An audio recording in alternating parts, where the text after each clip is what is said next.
Bienvenue sur Décidéo, le podcast des passionnés de data, présenté par Philippe Neubourg.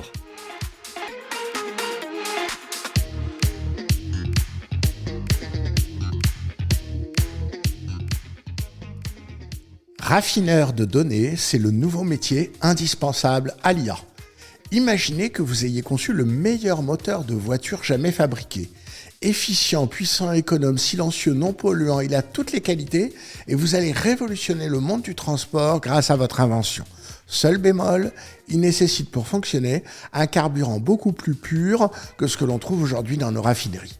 Et ce carburant est indispensable à votre moteur révolutionnaire. Sans lui, votre invention n'est qu'un assemblage inutile de pièces de métal. C'est ce qui arrive aujourd'hui à la majorité des projets d'IA en entreprise.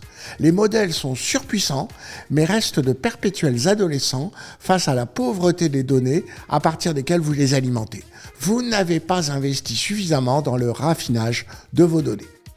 Ah, mais nous avons un data lake depuis plusieurs années, vous allez me répondre. Oui, certes, mais appelez-le plutôt d'ailleurs un data débarras.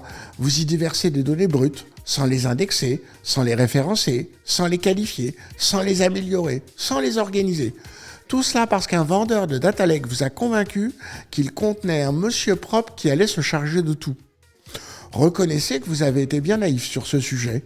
Et vous continuez d'ailleurs, puisque vous avez cru cet autre vendeur qui vous a convaincu que l'intelligence artificielle elle-même allait savoir créer ses propres métadonnées et rendre votre débarras miraculeusement aussi propre et documenté qu'un entrepôt de pièces détachées Airbus. La donnée brute est devenue abondante, bon marché et disponible. Mais la donnée structurée, connectée, contextualisée, documentée, expliquée, celle qui permet l'automatisation réelle, la prédiction et la prise de décision, reste rare. Forcément, elle est plus coûteuse et complexe à produire à partir de la donnée brute. Et surtout, elle nécessite un effort humain, ce qui n'est pas à la mode en ces temps d'automatisation à outrance. Alors poursuivant notre analogie automobile, la donnée brute, c'est le pétrole sorti des gisements. La donnée raffinée, c'est le carburant produit par les raffineries. Et plus votre modèle est avancé, plus le raffinage doit être poussé. Essayez donc de mettre du pétrole brut dans une voiture. Ça marchera beaucoup moins bien. Car l'essence que vous utilisez est raffinée. Elle subit des procédés complexes pour augmenter son indice d'octane, éliminer le soufre et les impuretés, ajuster sa volatilité et améliorer sa combustion. Le raffinage nécessaire à vos modèles d'IA est encore plus complexe que la transformation de pétrole brut en essence. En matière de données, c'est exactement la même chose. Utilisez des données brutes dans un modèle et les résultats seront standards, pas exceptionnels.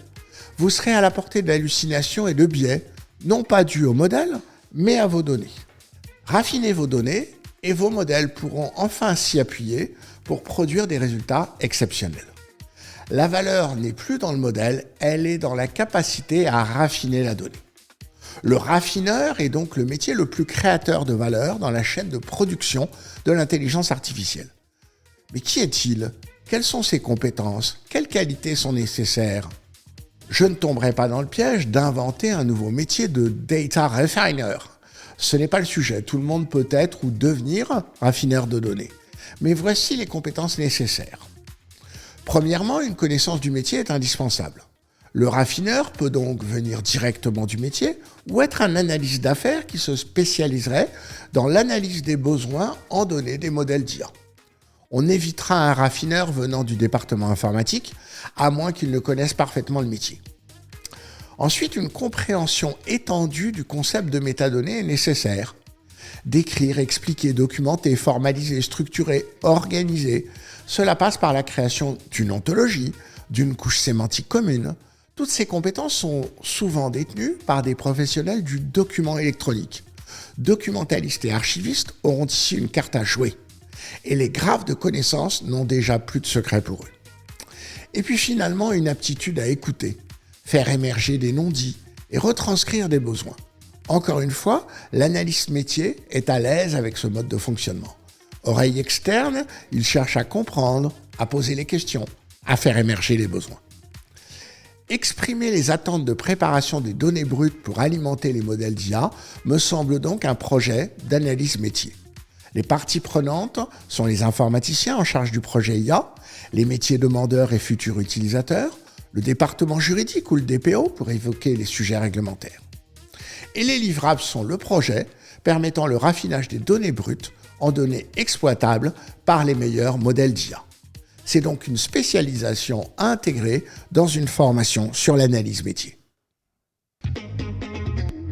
On se retrouve très bientôt sur Decideo pour un nouveau podcast des passionnés de data.